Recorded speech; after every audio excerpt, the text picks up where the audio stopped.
Imagine your marriage healthy, thriving, and fun again. Welcome to the Coach Martez and Woodrina Show, the ultimate power couple helping you with understanding love, accepting truth, and changing perspective. Certified professional life and marriage coach, Martez Layton, and licensed therapist, Woodrina Layton, are here to help you step up your game when it comes to marriage, relationships, and so much more. With 30 years of marriage under their belt and a proven track record of mending broken bonds, you can rely on Coach Martez and Woodrina to empower you and your loved ones to have a strong connection for life.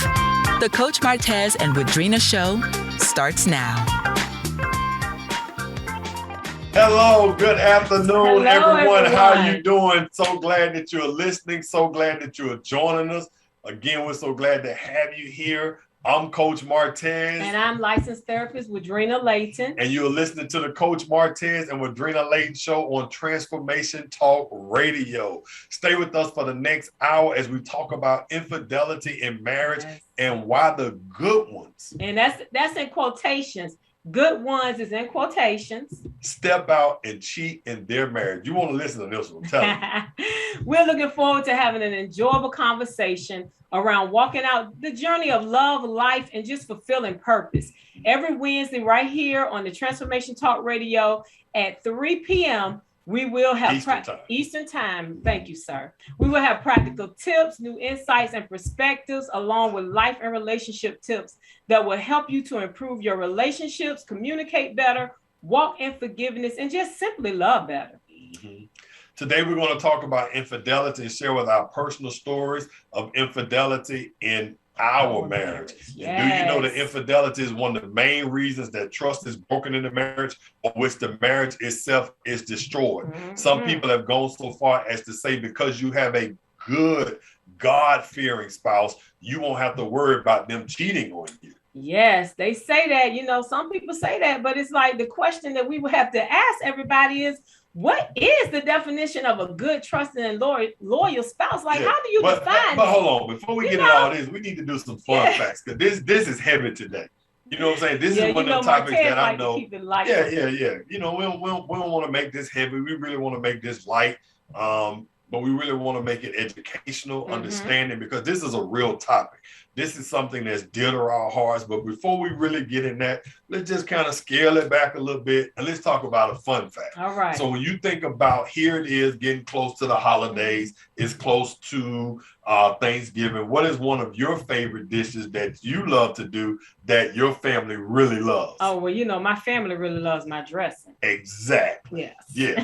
They love her dressing. I'm telling you, my son will be like, whatever you do, mama, we gotta have some dressing for Thanksgiving. Yeah. We gotta have it for Christmas. Yeah. So, and for me, for you all who don't know, I'm more of the breakfast type person, but when it comes to Thanksgiving, I really can make some candy yams. I'm gonna just tell you straight up, my candy yams should be sold in restaurants. I'm just saying. What about your pies, though? Oh man, God. Now, you brought that up. My sweet potato pies. I just want to tell y'all. My sweet potato pies, the reason why I get to brag, because I've had a celebrity chef tell me, Martez, this pie is delicious. So I'm just telling you, sweet potato pies, candy yam, I got you. But I'm going to have to charge you if you want some. Now I'm just telling you. That's real. So Coach Martez got it with them candy yams and sweet potato pies. Yes, you do. You really do. It's really good. All right. So, you know, that's the little light note here. So now, you know, we're going to get back into our topic of today, which is really a good topic. Yeah. So, you know, like I was saying, you know, because many people are affected by this, but a lot of people don't like to talk about it. But we need to talk about it because it can be prevented. So, you know, like I said earlier, but what's the question? what is the definition, rather? What is the definition of a good, trusting, and loyal spouse? The title of our show is, what causes the good ones to step out. So what causes that good person with a good heart who loves their family to break their trust and have an affair? So, so we want to just talk about that. We want to get into that. And, we're going to share, for those who don't know us, our personal story of infidelity in our relationship, but we're going to get to that. But first, we want to just talk about this quote. I like to say, good ones, unquote, in the quote, because, I don't want, I know that's like a falsehood, the good ones, but since that's the term that's used. I've heard even, with the premarital couples that we work with, the ones that we have that's doing premarital counseling, be like, I really got me a good one. This is a good one. And I know this is the beginning of the relationship. It's just like with you and I. I'm looking at you, I'm like, man, I got me a good one. Yeah, me too. She's a good. She's one of the good ones. You know what I'm saying? But in actuality, what does that really mean? So, but yeah. So So what does Webster say about this? Okay, so Webster says good. So I had to look up these definitions because I just like defined it, this good ones term. So Webster defines good as a favorable character, of favorable character or tendency. Okay. And then it defines trust is belief that someone or something is reliable, good, honest, effective, etc. Okay. And then loyal is defined as faithful to a private person to whom faithfulness is due. I love that. Yes. Now just think about that. And so what I would want you to do is just even ask yourself right now, when you think about a good one, just ask yourself, what would you say is a good one? What would you say is one of the good ones? And even how do you define yourself? Are you really one of the good ones? And then this is good because I like how it says, defines good as a favorable character or tendency or belief that someone or something is reliable or good. Because most of the time, when all of us are standing there, whether it's in front of a pastor and in front of a judge, we're always looking at each other with those forever loving eyes. It's like all of y'all know, if you just said I do to anybody, when you said I do, your eyes, you had the forever loving eyes. Right. It's like, I'm going to forever love you because you are faithful, you are loving, and you are good. And that doesn't mean that's not who you are at your core. That's what we want to talk about. Yeah, you can be like, I'm a good person. That's for real. I believe I'm a good person. Okay. You're a good person. Yeah.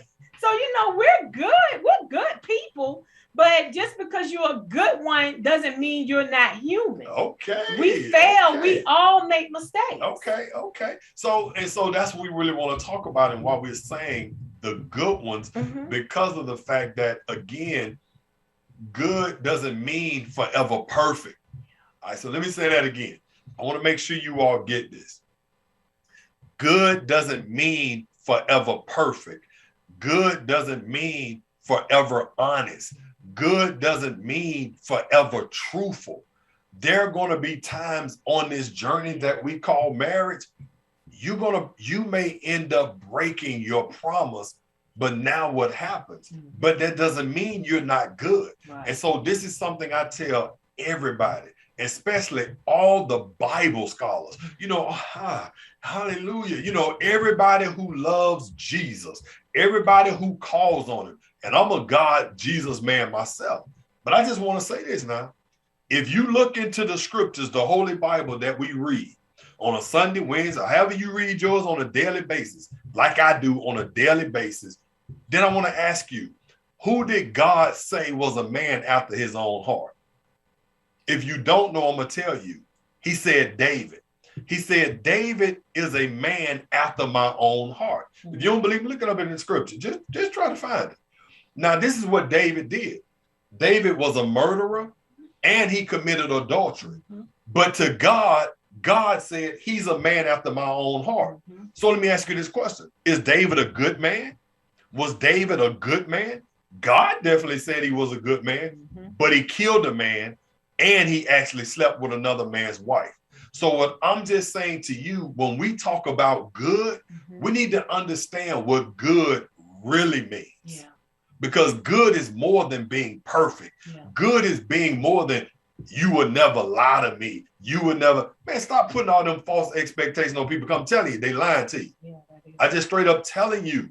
It's like I tell everybody, I don't care who you are. I don't care what couple it is. If this couple has a relationship with God and they've been together for a minimum 15, because 20 years, any couple that's been married for 20 years, they've crossed the line to say they have been through something, whether they can share it with you or not. I'm just telling you straight up. I don't care who you are. Yeah. I don't care how holy you are. I don't care how spiritual you are. I don't care how white your dress is on Sunday. I don't care about none of that. I'm going to just tell you real talk. You've been married for 20 years. You've been through something. Yep, exactly. You've been through something. And you hear the passion. Martez is passionate about this. He's passionate. It's like you hear that passion in his voice. But, you know, when we talk about what causes the good ones, you know, to step out, you know, we have to talk about, well, like we said, that's quote unquote, because you're good at your heart, but life happens. So things happen that causes you to act out of your core of who you are, to act out of your, you say, oh, that's not the person that I knew. Well, you don't know what they've been through. Right. So, we have to consider relationship DNA.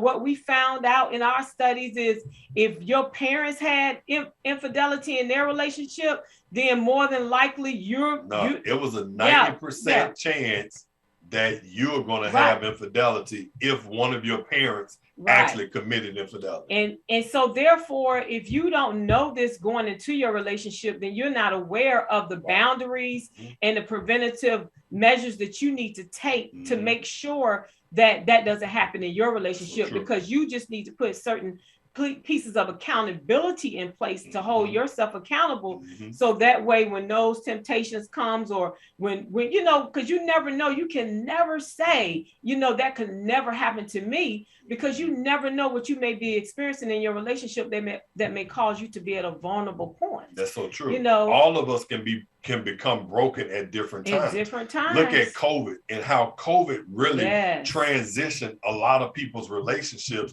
when their relationships was in a good space, a healthy space. And then all of a sudden, boom, here comes COVID. Here comes a different stressor. Here comes a different challenge that you've had to face with.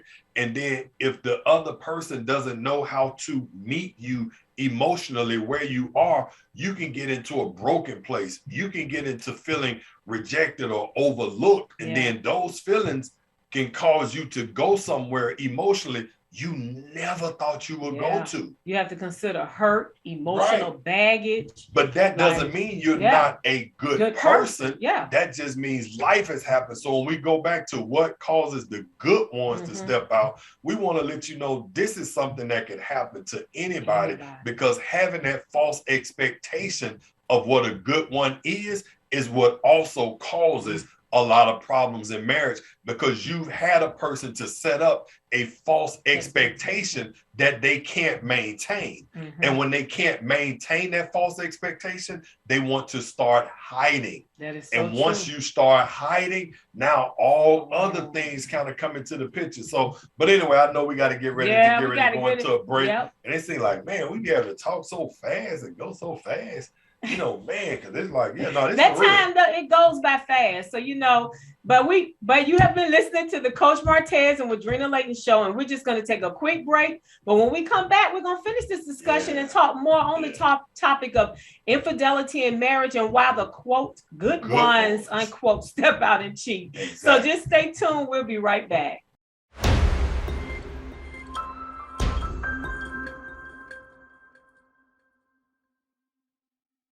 What's going on? We back on the Coach Martez and Woodrina Layton show, and I'm Coach Martez. This is my lovely wife. I'm licensed therapist Woodrina Layton. And today we're talking about infidelity in marriage and why the good ones step out and cheat. Yes, and good ones is in quotations. I like to make sure that you know that.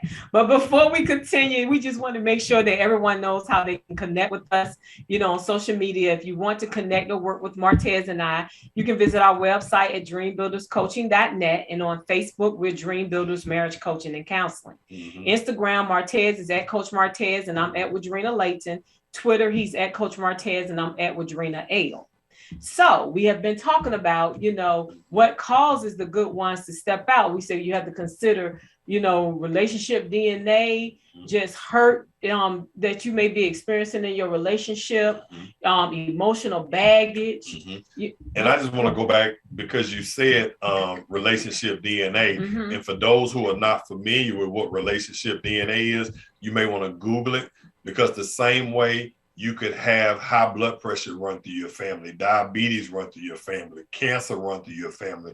Well, when it comes to relationship DNA, actually infidelity can run through your family. So that's when we say understanding what a person's relationship DNA is, because although they're a really good person with a good heart, if they're not aware of what's in them because their mother or grandmother or family member hasn't shared that with them about their parents, then in actuality, something can come back on them, but that's what's in their DNA. So, I mean, you said that, but I know it doesn't mean that everybody know what relationship DNA is. And then you said Google, and I'm thinking, no, don't Google, because I don't know if that'll come up, because that's like, we say relationship DNA, but it's really came from doing a relationship genogram. Oh, that's correct. If you do a relationship genogram and actually look at the relationships in your family and look at their arguing styles and divorces and just looking at everything, infidelity, that's how you come up with it. So that's how we came up when we did our relationship genogram and saw the infidelity on both sides. And then we started doing the research and we found out, it's just like cancer and diabetes and everything else. If it's in your DNA, it's 90% of a chance it's going to happen, but it doesn't have to if you know up front and you set those boundaries and put that accountability in place. Right. You're right. And then also, Woodrina had said something to me. Well, she said it in the first segment too. She was like, "Man, Coach Martez, it's like you really got passionate about that." So I want to make sure I haven't offended anybody, anything, but it hurts my heart when I hear people say, "How could he do this to me? How could she do this?" And I mean, we've been hearing this for years, but how could God allow this to happen? And so, that's one of the reasons why we want to really talk about this, is because people have a misconception of what are the good ones or who are the good ones. Just because your husband may have broken your trust, or your wife may have broken your trust, that doesn't mean they're not a good one. They're not one of the good ones, because I believe a lot of times people can walk away from their destiny partner because of a distraction like this. But anyway, I just want to say that. So I just want to say, hopefully I didn't, offend anybody, but it hurts me when I hear people say, but she's one of the good ones. He's one of the good ones. Your heart is where you are good. Right. Your actions that you do may not be good, but what you did, your heart is good, but your action was not good. So once we forgive and you are healed from that, you still are that good person that you fell in love with. Yeah, exactly. And that is so true, because, even with us personally, when we look at, our relationships when we at different points in our relationship, when we both, what we would say, stepped out on our marriage, for me, and both of us, as far as our reasons, is different. It is. It's different. For me, I was at a point in our relationship where I was very broken, emotionally broke. I felt very, emotionally disconnected from Martez. I felt devalued. I felt underappreciated. He wasn't listening to me. It's like I was just the mother of his kids. That's how I felt. I didn't feel like an equal, like, in a relationship, how it should be. So for me, I was at such a place of brokenness in my relationship that I was really ready to throw in the towel and leave. But let me just bring this up though, because, and that is true. I tell all clients that we work with for the first 16 years of our marriage, and I say for your listener for the first time hearing me say this, I was not a good husband. I was a great dad, but I was a poor husband. Right. You know what I'm saying? But, not getting into the justifications of I didn't have a dad, I didn't see marriage. All that really doesn't matter. I just wasn't a good husband to my wife. So all of these things she's saying, she's absolutely correct. But I wanted to bring, go ahead. Oh, go ahead. But I was saying, but the good thing about it is, after we went through all of that, but Martez actually acknowledged that, oh wow, I realized that, I haven't been that good, and he actually changed. Yeah. See, a lot of times men, don't want to change, or the spouse doesn't want it. It's kind of hard for them to change, but it's being able to accept that you have made those mistakes and be willing to make those changes. Right. That's very important. But I just wanted to go back to the point of, even with this brokenness, and although I was doing all of those things, I had a strong relationship with God, just like I do now. And you had a very strong. So let me say this: we were both prayers. Prayers. I mean, we were people that was very spiritual when it came to praying and fasting and reading our Bible. That is so true. All of this was going on while the brokenness was happening. Exactly. All of this was going on from a spiritual standpoint, that I was still not being that good husband. That is so true. That's what I'm saying. Just because you're trying to drag somebody to church, make sure they go to Bible study, make sure they do this, it's more important that you actually understand what's going on inside of their heart, instead of just trying to see externally what they're doing. But that's anything. But anyway, what I'm just saying, I wanted people to know also, with your brokenness, that was a close bond with God. Because somebody haul off and say, yeah, you just really probably need to be praying more, reading your Bible more. You was doing it. I just wanted to make sure that was known. Oh yeah, I was doing all of that. I was praying, reading my Bible. So was I. Yeah, I was doing all of that, because for me, I was in so much of an emotional turmoil. I was praying, Lord, help me, help me to understand where I am. Right. And so this is one of those things when we say why the good ones step out, is because, again, you can find yourself where you put things before your spouse. And also when I say things, I know people say God first. Well, you don't want to have God to a place in your life. And I tell you, God don't want this either, where you are so close to God, but you're not even close and loving and talking to your spouse. You are loving God in your worship, loving God in praise, and doing all of these things. But then with the person who sleeps with you, the person who builds with you, you're not respecting, value, appreciating, and pleasing and pleasuring them. So that's another reason why the good ones have to step out, because you don't want to please them. You don't want to pleasure them. You don't want to value, because that's where we were. Babe. And I ain't gonna say, because when you say have to, you don't have to, but that's one of those things that causes them to end up, vulnerable in a vulnerable state. Exactly. That's what I would want to say, because it's not like I intentionally did it. That's true. It's not like you intentionally did it. But basically, it's one of those things that when you're going through in your relationship, and if you find yourself, backing away from, it's like, oh, he get on my nerves, or she get on my nerves, you frustrated, and you dealing with all of this, you find yourself backing away from them, and you backing into betrayal, because next thing you know, you backing away, and then that person at work or anybody could just at church. At church, anybody could just, you could start a friendship, y'all just conversating, and one thing it just snowballs. So again, as what you were saying, babe, why you are backing up or backing away from your spouse, there's always somebody who wants you to back up in their arms. And I also want you to understand this: if you are backing up from your spouse or the person you're in a relationship with, just know there's somebody else whose arms are open for them to back into. And so then that's just something I just want to just talk about that. That's real. No, that's real. How that happens. That's how it happens. It can just it just happens, without you even realizing that it's happening. So that was just what did you have any? Well, I mean, that's good, because again, like with you saying that, you was in a broken place, you was feeling devalued, and those were the things. But for you, how did the connection start? You know, because how did the connection start when you stepped out into marriage? How did it start? It started as a friendship. Right. You know, it's like that's how all of them. Well, I ain't gonna say all of them, but that's the way it happens. It's like you have somebody that you're thinking, okay, they're just a friend. You know, we're just gonna talk. You know, catch up, do some. You know, and that's how it happens. Right. A friendship. Next thing you know, you confiding in that person because you're not happy and emotionally connected to your spouse.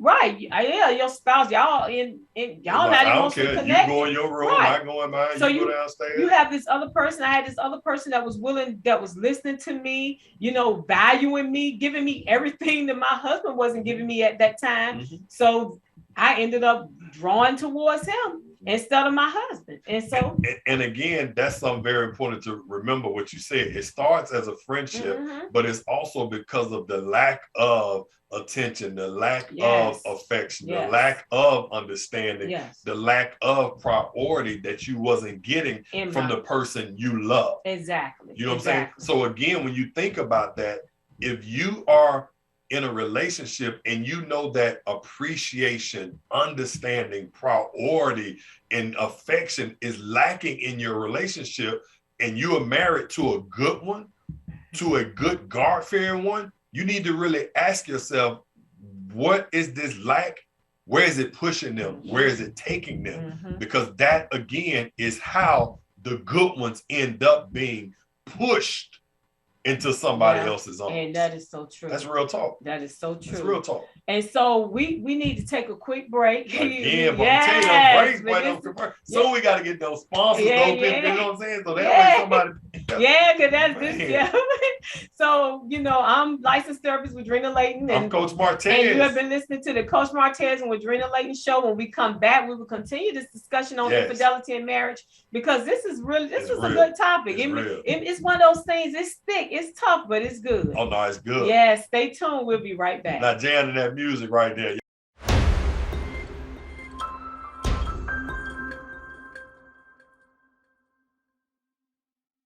We are back on the Coach Martez and Woodrina Layton show. We've been discussing infidelity in marriage and what causes some people, what some people would call the good ones, to step out and cheat, in which we know, we good ones. You know, actually, I just want to say that. I remember I even asked a good friend of mine, I said, you know, when you think about me, you know, what are some of the words that come to your mind? Uh-huh. He was like, yeah, Coach, you know, good, you know, husband, faithful, man of God, man of faith. Mm-hmm. You know what I'm saying? I say, see how all these good words are coming out of you about me, but think about what I did. You see what I'm saying? You know, think about what I did. So I just, again, we talking about the good ones, because in actuality, all of us have the good inside of us. And so just because you step out of your marriage, that doesn't make you a bad one. That doesn't make you something that now you have to walk around in shame for the rest of your life because you messed up. Yeah. So that's real talk there. Yeah. And so, you know, before the break, we talked about, you know, I shared, you know, my personal experience and the emotional brokenness that I was dealing with at the time that caused me to become vulnerable and step out in my marriage.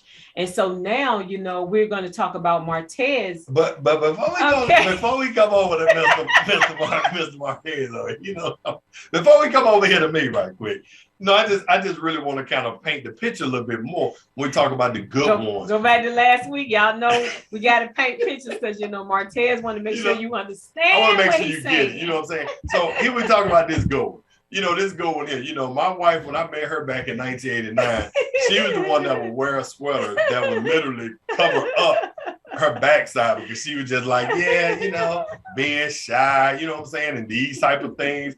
You know, with my wife and I, we got married at 20 years old. Both of us had a heart for God, a heart for ministry. So here we have been in ministry. You know, my wife, you know, over children's ministry, served in different things, just really doing good things in church, just a really family-oriented woman. So what I'm saying, when people looked at us, you looked at this young couple loves God, they love their family. So that's what I mean by when I say the good ones, it's like the one that you would think would never do that.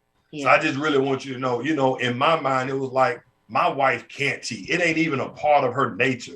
It ain't even something that's, she can't do that. that's what I just want to say as far as that was. And, you know, sometimes it's like good, but I mean good. Yeah. And like I always say never, because you never know what a person may go through. That's so true. And you know, you never know what you may go through that may trigger stuff in you and cause stuff to happen. Right. So I thank you for painting that picture of the good wife and woman that I am. Hey, all right, you know I believe that. You know I believe that. You know I believe that. You know, so when my affair happened, it was 16 years into our marriage. 2007. Yeah, and so Martez, he had stepped out in our relationship, but he had stepped out early on in our back in 1994. So when we talk about what causes, what caused you to step out? What was going on with you at that time? Thank you so much for asking, because I actually love to share. Oh, I know you do.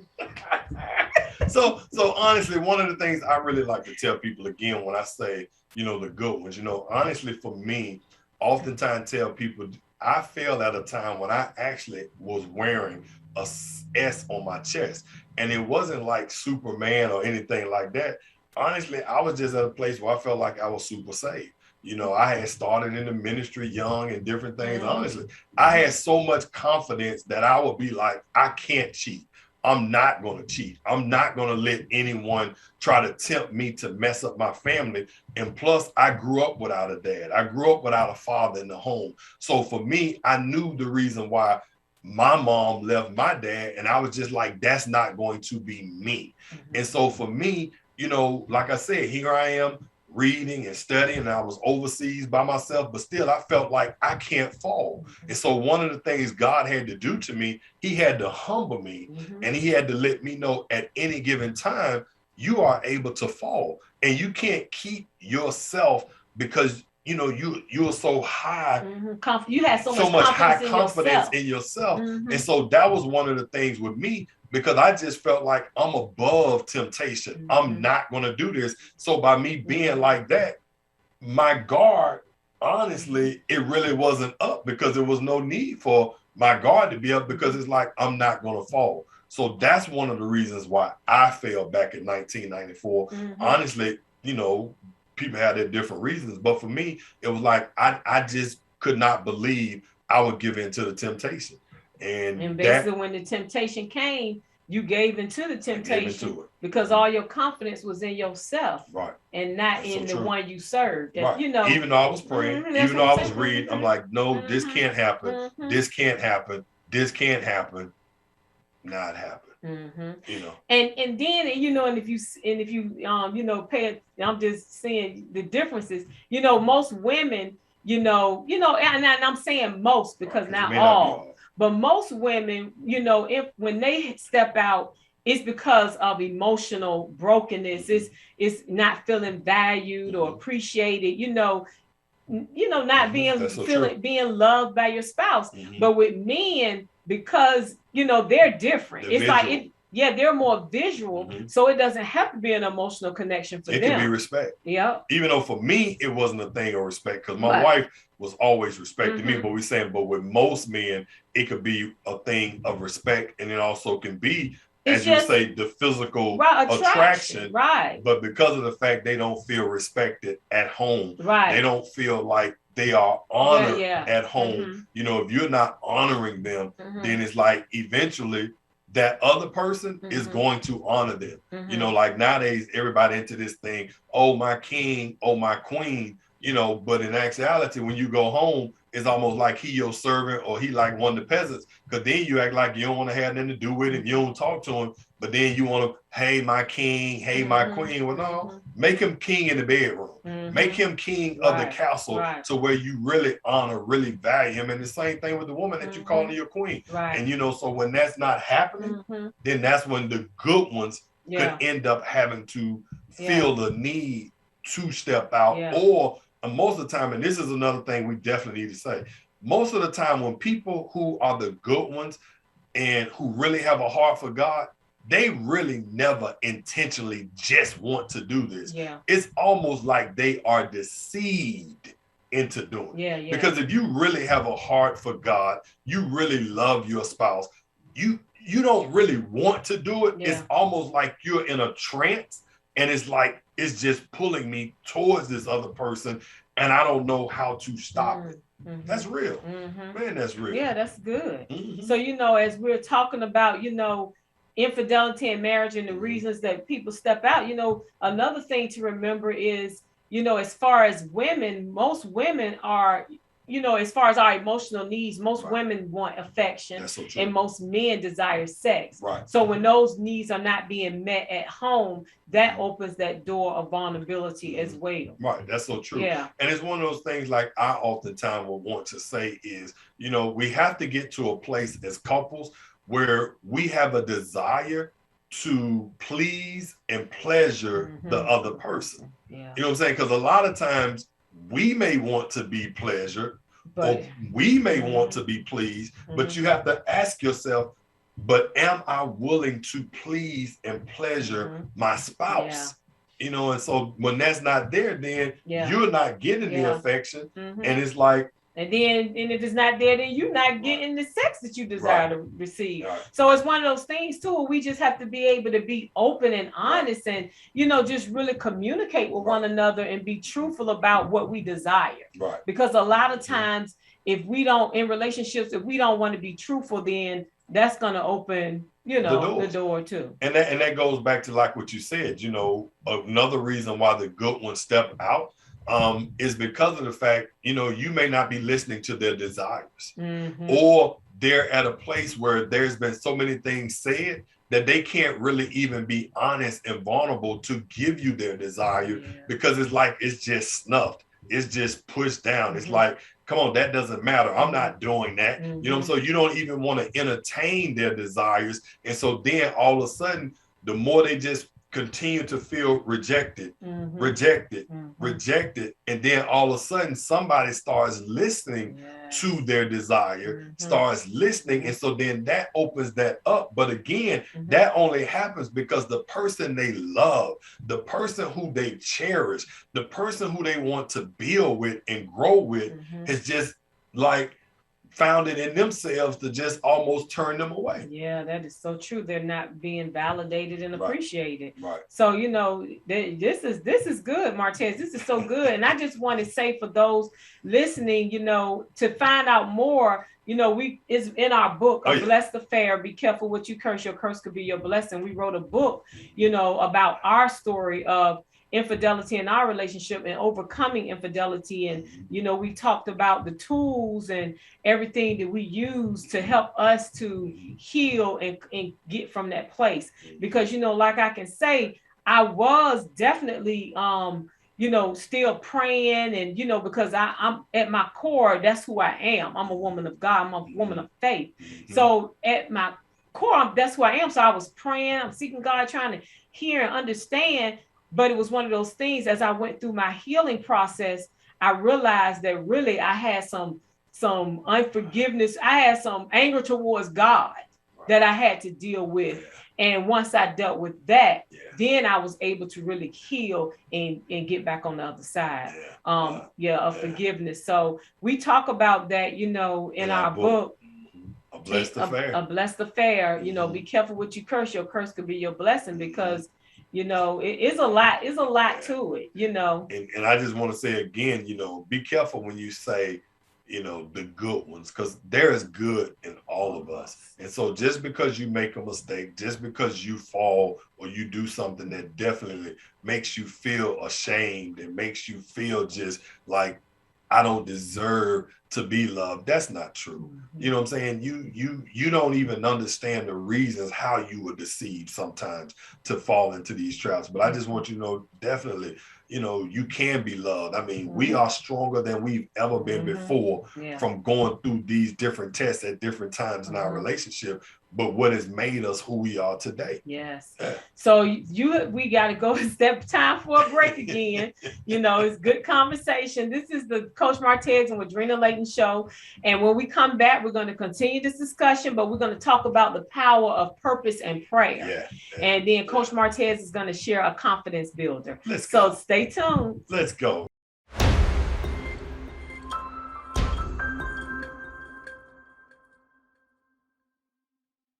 All right, all right. We are back on the Coach Martez and Woodrina Layton show. We have been discussing infidelity in marriage and just sharing our own personal experiences of infidelity in our marriage and the reasons why we both cheated and what was going on at that time. And like we said before the break, you can purchase the book, A Blessed Affair. Be careful what you curse. Your curse could be your blessing. To find out more about our story. But we're going to come and just talk about the power of purpose and prayer. And see, and even from when you hear the title of our book, if you go back at our website at dreambuilderscoaching.net, when we were there and featured on the 700 Club, the video that we did there on that show is there. And so our book actually was at the time a message that I thought I was going to be ministering. And the message that God had said to me was, be careful what you curse. Your curse could be your blessing. And so then the title, A Blessed Affair, is because God said to both of us, I'm going to cause you all to be ministers of reconciliation, to heal those that are broken and to help to restore bonds that have been broken. So that's why we always tell people or couples that we work with, this is not just a job for us. This is a mission for us. But again, a blessed affair is that the purpose of our marriage, because again, God wanted to use that mess up. God wanted to use that painful situation and circumstance that we went through to cause us to walk into purpose. Yes. But again, it was the power of prayer added along with that helped us to stay focused. So because true. You just think about that. I remember at the time when Woodrina had made a statement and she would say, God, why do I have to be a poster child for infidelity? Who wants to walk in front of a church or talk to people about actually cheating on your spouse or your spouse having an affair? Who wants to just share that painful stuff over and over again to encourage and to actually make a difference in the lives of others?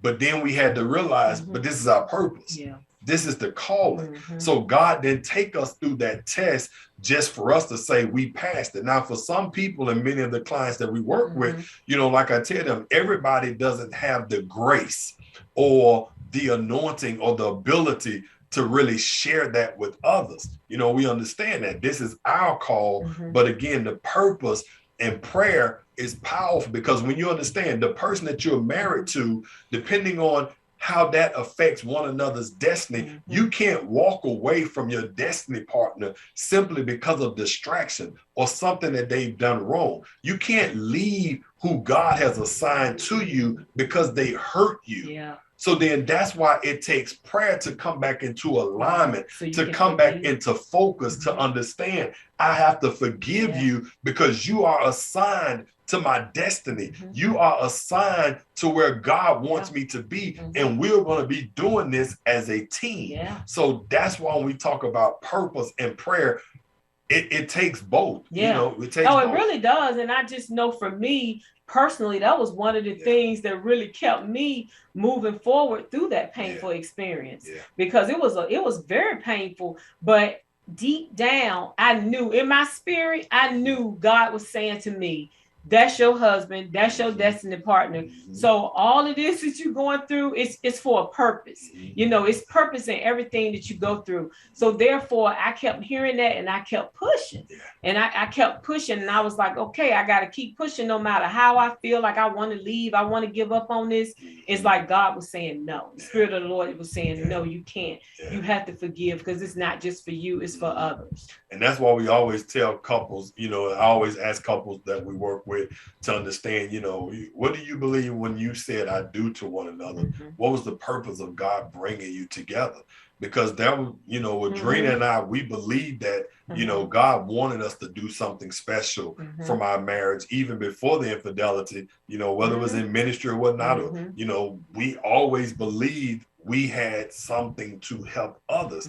But then when this test came with the infidelity, we clearly understood this is our assignment. And so, I just want you all to know that are listening, you always want to know, what is the purpose of our marriage? Not if you're going through something, but if you're going through something before the something happened, before the test happened, before the storm happened, you want to go back and be able to ask yourself, what is the purpose of our marriage? Mm-hmm. And then there's two other things that I say every couple should know. Every couple should know what is the mission of our marriage and what is the message of our marriage. In other words, what is your marriage mission and what is your marriage message? All couples have them, and at different times in your relationship, your mission may be different, your message may be different, but it's still going to be united, and it's going to have a purpose that affects other people outside of your household. But again, purpose and the power of prayer, it makes a world of a difference in anything that you're going through, especially if one of the good ones step out of the marriage. Yes, and you have to keep God at the center, and you just have to make that choice to forgive and move forward. And then, I'm segueing into this because that's how the Married for Life Walk was birthed. The Married for Life Walk that we do annually every year was birthed out of our pain. The holding hands and walking and talking was something that Martez did with me as we were healing from infidelity, just to help me to reconnect with him. That was a tool that we used to just emotionally connect with one another. And we just took walks, holding hands, talking about our purpose, our future, and not focusing on the pain. Before the pain. And so we have the Married for Life Walk that we do. That's why I say segue. We do it. Our 5th year is coming up in April of 22nd. April 22nd through 23rd, 2022. Exactly, right here in Atlanta. We're going to have the Married for Life Walk and our couples mixer on that Saturday. We got Team DeVoe joining us as always, Ronnie and Shamar DeVoe. We got others that's going to be with us, joining us, even some other special guests. So it's always just a really special time, not so much as just focusing on the people, but focusing on the spirit that's upon the walk. Because I say this is a God vision. I always tell everybody, this is not my vision. This is the vision that God gave me, gave us to actually make a difference in the lives of others. So we're so thankful for everyone who joins and comes out to the walk and supports the movement. But I also got to shout out, I saw Nicole Varnell has said a message to us. So Nicole, much love to you. Thank you for letting me know to make the post public too, because I be forgetting it every time I share it. But thank you for joining us and listening today. But again, the Married for Life Walk is a special time. People from all over the country come in to share with us. But I'm telling you, your marriage will be blessed, your relationship will be blessed. Exactly. That's the purpose of it, to just strengthen the marital bond, strengthen couples, and just remind you and encourage you to never let go of the hand you're holding. We're all going to experience challenges in our relationship, but if we remain committed to God and one another, we can overcome those challenges. So you know what? But then I want to tell people too, you can get the book anywhere books are sold. Right. You just Google it. Blessed Affair if you're interested in the book. And then again, remember Dream Builders Marriage Coaching and Counseling. This is what we do for a living, not just talk on Transformation Talk Radio, which we love to do Wednesdays at 3 p.m. But actually, when it comes to professional life and marriage coaching, licensed therapy, couples therapy, together we do couples coaching. So again, it's about making a difference in the lives of others. But we just wanted everybody to know, when you look at why the good ones actually step out of marriage, understand the DNA, understand life changes, understand transitions and things that happen, understand whether they are broken, understand whether they feel devalued, understand whether or not they feel like you are committed to pleasing and pleasuring them, understand the connection, and just remember, just because they step out doesn't mean they're no longer good. They're not considered a good one, because in actuality, like I said in the beginning of the show, God called David a man after his own heart, although David had committed infidelity and also committed murder. So just understand that we all have a good heart. It's just that if our heart is broken, we can do sometimes things that really hurts others and honestly hurts ourselves too. Because if you really have a heart for God and you really love your spouse, that's not in your character. Right. You're not doing it intentional. That's why I tell people, that your spouse doesn't intentionally go out to hurt you, because we love each other. So we're not going to do things to intentionally hurt one another, but life happens. And if we don't deal with those things that are happening in our lives, then we will make mistakes that, that we don't intend to make. So, I just want to, because I know we got to get ready to, end the show here. But if you have any questions, just submit, email us, send us your questions. Yeah. We would love to answer your questions. I know we had a question, but we'll have to get to that next week. Exactly. That came in about the communication, because we talked about improving communication last week. I remember but that. we're gonna hold this question. So I apologize for not answering the question on today's show, but I'm definitely going to get to it. And we still want you to submit your questions. But again, I apologize that I actually didn't get to it. I actually blame Jacob, because if Jacob, that's our producer, if Jacob would have said, Martez, you need to make sure you get to that segment, then we probably would have did. So I blame Jacob and Jessica. Okay, he's joking. But anyway, but we want you all to remember that healthy marriages do not happen by chance. They happen by choice. So just be honest with yourself and be willing to be held accountable to the things that your partner may say to you without giving them back judgment or pushback. You just want to make a commitment to accept change without conflict. You're going to hear this from us every week. So if you would like to contact with us, like Martez said earlier, dreambuilderscoaching.net is where we can be reached. And we want to remind you that you have been listening to the Coach Martez and Woodrina Layton show right here on Transformation Talk Radio. Yes. We will be here every Wednesday at 3 p.m. Eastern Time, 2 p.m. Central, and 12 p.m. Pacific. So we have had a wonderful time sharing our story today. Connect with you on social media. We look forward to reading your comments and other things. And we just really want you to have a wonderful week. And we'll be back here next week, same time, with a new topic and just good conversation to just encourage you, give you a different perspective, help you to increase the love in your marriage. But you always have to accept truth. But we love you. We appreciate you. Talk to you soon. Thank you for tuning in to the Coach Martez and Woodrina Show on Transformation Talk Radio with certified professional life and marriage coach Martez Layton and licensed therapist Woodrina Layton. Understanding love, accepting truth, and changing perspective. Coach Martez and Woodrina Layton have been working with owl-bound couples to strengthen their relationships for the betterment of their lives for 20 years, and it is in their divine role in life to do so. For more information or to schedule an appointment with Coach Martez and Woodrina, go to dreambuilderscoaching.net. That is dreambuilderscoaching.net.